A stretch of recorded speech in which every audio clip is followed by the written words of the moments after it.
So we just opened up a position on a stock that the president himself is backing up. And in this video, I'm going to break down the entries, the stops, and the exits so you don't miss it.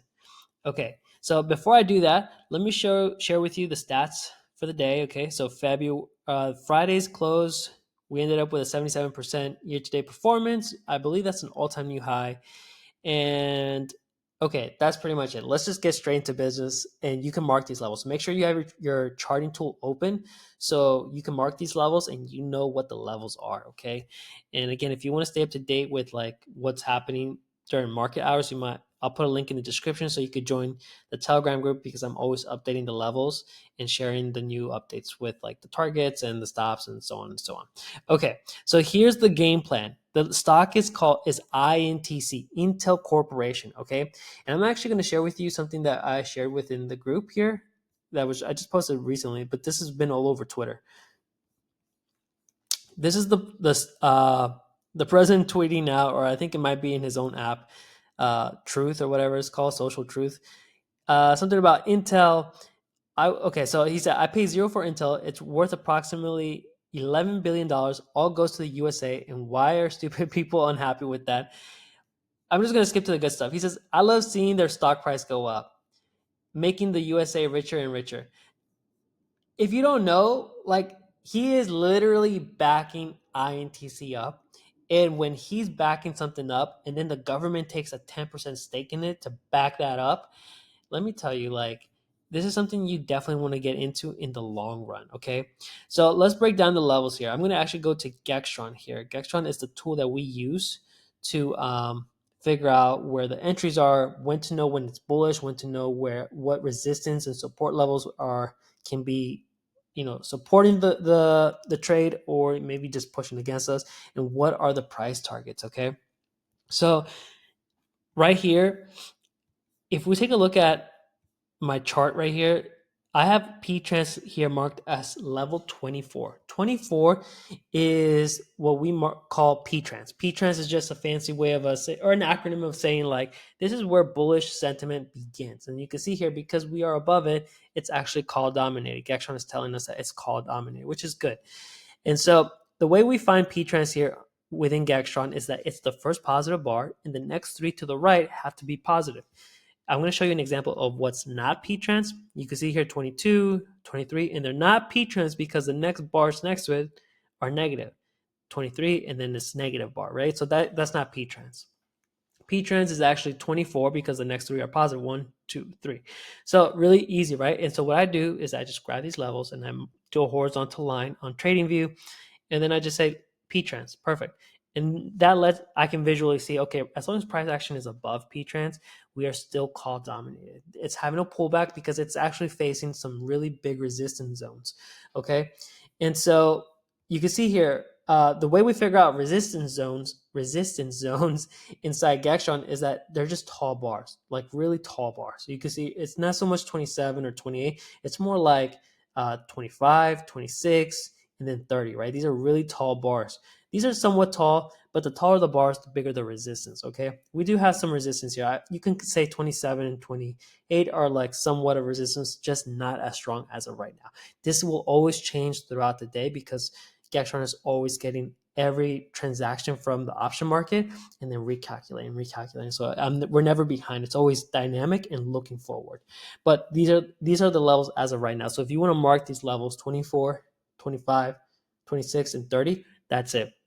Okay, now as of right now, 30 is the tallest positive bar. You can see here because there's a vertical line that Gextron draws just to kind of visually see, and it tells you right here also max reward is 30.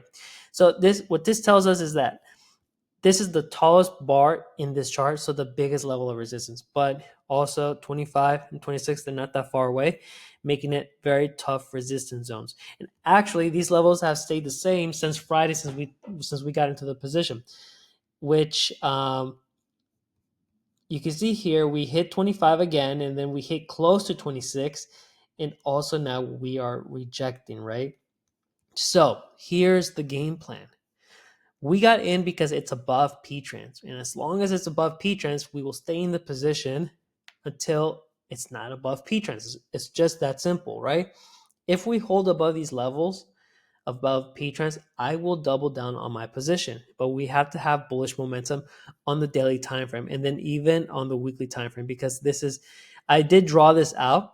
My end of the year target is around $30. That is what Gextron gave us. And we also have a quarterly move, I believe I marked this here, about $28. Okay. So as of right now, the quarterly target is from here until the next earnings day, which is on October 23rd. So from here until then, I can expect the stock to go up as high as $28.44. Okay. But the target is $30. And then you can see here that if we get rejected, we get rejected. This is kind of what I'm forecasting, that we hit the end of the year target and then we get rejected and then maybe hit the monthly expected move or the quarterly target move and then go for a higher high, because when the stock is this bullish and is getting backed up by the government and by the president, more than likely this could mark the bottom of the stock. Okay. Okay, so here is the most important part about this trade. Okay, the target is super, super simple. We aim for end of the year target. That's it. We get out if we get below P-trans, but this is the most important part. Okay, right now the position that we're in, we are down about 3-4%. That means in our exit, our stopping zone is going to be if price gets below P-trans. And we're looking at about a daily close, okay? Not like in the hourly time frame or the 5 minute. I'm talking about the daily close has to close. So it can be brutal to hold through all that. But that's why we got leaps, so we don't have to get caught up in that like stress environment. This is the most important part about this trade. 6 to 2.4. 6.24 risk reward ratio. It's a very high risk reward ratio. That doesn't mean high risk, high reward. That means low risk, high reward. You can see here the red box. We're willing to lose about almost 3.91% of the stock movement to be able to aim for something that's 24% upside. Okay. That is the beautiful part about this specific trade. The risk reward ratio is extremely high. And this is how a lot of the money and how a lot of this performance is created, because we find setups where the risk reward ratio favors our portfolio. So we can have a low win rate, but when these hit, you'll see a lot of this in the portfolio. Like you'll see flat, whoops, this is a really thick line. You'll see flat and then boom, or small decline and then boom, because the winners make up for the losses and then some. Okay. This is how, again, if you want to have similar results, this is what you need to aim for. Risk reward ratios that is a minimum of 3, and then the higher the better. Okay. That's why we go long. That's why we go for leaps, because we're trying to capture an entire quarterly move, an entire year move out. And that's only done with swing trading. You can't do that a whole lot with day trading. In day trading, you need to have a higher win rate and somewhat of a solid prior risk reward ratio, maybe a 2. Most of the time, you'll see people hit 1.5 because theta starts kicking in. But this is the trade setup. This is what we like, and this is what we're in.